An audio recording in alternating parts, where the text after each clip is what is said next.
কোনো আছে কিনা, আশঙ্কা আছে?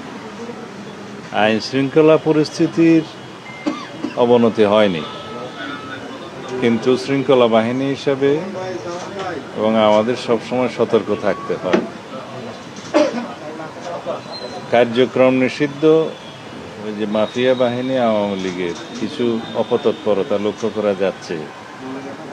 বিভিন্ন ডিস্ট্রিক্টে আমরা দেখেছি তারা মিছিল মিটিং করার মতো কিছু কার্যক্রম হাতে নিয়েছে, দুই একটা দেখা গিয়েছে। তাতে করে আমাদের মনে হয়েছে তারা হয়তো একটা অস্থিরতা সৃষ্টির পায় তারা করলেও করতে পারে। এই বিবেচনায় আমরা আমাদের সমস্ত বাহিনীগুলোকে সতর্ক থাকার জন্য নির্দেশনা দিয়েছি, যা সবসময় থাকে। তার বাইরে আমরা আজকে থেকে 30 তারিখ পর্যন্ত আমাদের সেনা সদস্যদেরকে আবার in aid to civil power আমরা আইন মোতাবেক এই Dhaka metro, Chattogram metro, Narayanganj, Gazipur metro এবং এর বাইরে দুটো জেলা তাতে আমরা ডিপ্লয় করেছি, যাতে যে কোনো রকমের অপতৎপরতা অ্যাড্রেস করা যায় ইন এইড টু সিভিল পাওয়ার। এইটুকুই। মাননীয় মন্ত্রী, যেখানে পুলিশকে সরকার আরো পুলিশের প্রতি যে অনাস্থা তৈরি হয়েছে, সাধারণ মানুষের আস্থায় নিতে যাচ্ছে, সেখানে সেনাবাহিনী তুলে দেওয়ার প্রক্রিয়া শুরু হয়, আবার 6 জেলায় সেনা মোতায়েনের সিদ্ধান্ত। এখানে আস্থা অনাস্থার প্রশ্ন আসে কেন?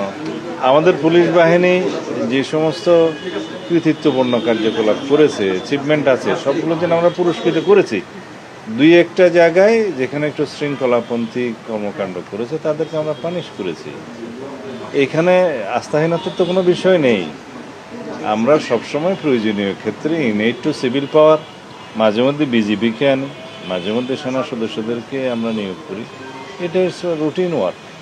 মন্ত্রী 5 জুন থেকে তো সেনাবাহিনী ধাপে ধাপে শুরু হতে যাচ্ছে, সেই ক্ষেত্রে যখন এইরকম একটা সময় আবার নতুন করে 6 জেলায় সেনাবাহিনী মোতায়েন, পুলিশ কি এইটা গত 15 তারিখে সারা বাংলাদেশ থেকে সেনা সদস্যদেরকে প্রত্যাহার করা হয়েছে, যারা দীর্ঘ প্রায় 1.5 বছর যাবৎ মাঠে ছিল, ইন্টারিম গভর্নমেন্টের সময় ছিল।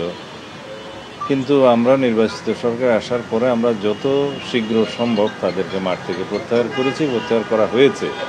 কিন্তু এখন যেটা আমরা কয়েকটা জায়গায় ডিপ্লয় করতে যাচ্ছি সেটার সাথে ওই পরিস্থিতির কোনো মিল নাই। এটা ইন এইড টু সিভিল পাওয়ার। সেটা কি পুলিশকে সহযোগিতা করবে? হ্যাঁ, in aid to civil power with magistrate. অন্য জায়গায় কি তাহলে কোনো ধরনের আশঙ্কা নেই? না, আমরা মনে করেছি কোন কোন জায়গায় তাদের অপতৎপরতা বৃদ্ধি পেয়েছে, আমাদের ইন্টেলিজেন্স রিপোর্টের ভিত্তিতে আমরা সেটা করছি। এটা শুধু নয়, আরও কিছু বিষয় আছে, আমি এখানে এগুলো ফাঁস করতে চাই না। দেশে অস্থিরতা সৃষ্টির জন্য কিছু কিছু মহল, কোনো মহল অপতৎপরতায় লিপ্ত আছে। তো সেই জন্য আমরা অ্যালার্ট থাকার অংশ হিসেবে আমরা নিয়েছি। ধন্যবাদ। 3 আসনের এমপির একজন ছেলেকে নিয়ে আসা হয়েছিল, জিজ্ঞাসাবাদ করে মুসলেখা দিয়ে ছেড়ে দেওয়া হয়েছে। আসলে মেসেজটা কি, তাকে কি অভিযোগ আনা হয়েছিল, পুলিশ ছেড়েই বা দিল কেন? নারায়ণগঞ্জ 3 আসনের এমপির ছেলের কি কোনো বিশেষ অধিকার আছে? আইনের চোখে সবাই সমান। পুলিশের কাছে বিভিন্ন রকম অভিযোগ ছিল তার বিরুদ্ধে, সেগুলোর জন্য জিজ্ঞাসাবাদের জন্য তাকে তারা নিয়ে এসছে, জিজ্ঞাসাবাদ করেছে এবং প্রয়োজন মনে করেছে তার কাছ থেকে মুসলেখা নেওয়ার প্রয়োজন নিয়ে মুসলেখা নিয়ে ছেড়ে দিয়েছে। স্যার, পূজা উদযাপন পরিষদের নেতৃবৃন্দ এসেছিলেন, এখানে কি কোনো একটি মেয়ের একটি ছবি ভাইরাল হচ্ছে স্যার, ওই যে তারা একটি আলাদা প্রদেশ চাচ্ছে, এটা নিয়ে কোনো আলোচনা হচ্ছে? না, আমাদের পূজা উদযাপন পরিষদের নেতৃবৃন্দ আমার সাথে সাক্ষাতের জন্য বেশ অনেকদিন আগেই তারা সময় চেয়েছে। আমি এতদিন সময় দিতে পারিনি, আজকে সময় দিয়েছি। তাদের অনেক বিষয়ে কথা আছে।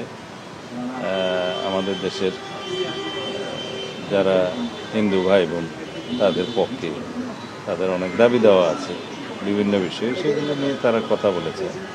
আমরা সহযোগিতা চেয়েছি, আমাদের যেন সাম্প্রদায়িক সম্প্রীতি বহাল থাকে, আমরা যেন সবাই ঐক্যবদ্ধ থাকি, সেভাবে যেন সবাই কাজ করে। তার মধ্যে প্রসঙ্গক্রমে একজন ভদ্রমহিলা যিনি আলাদা প্রদেশ চেয়েছে বললেন, সেই প্রসঙ্গটাও এসছে। আমি বলেছি হয়তো তার স্লিপ অফ টাং হতে পারে, তাকে যেন সেই মেসেজটা দেয়া হয়।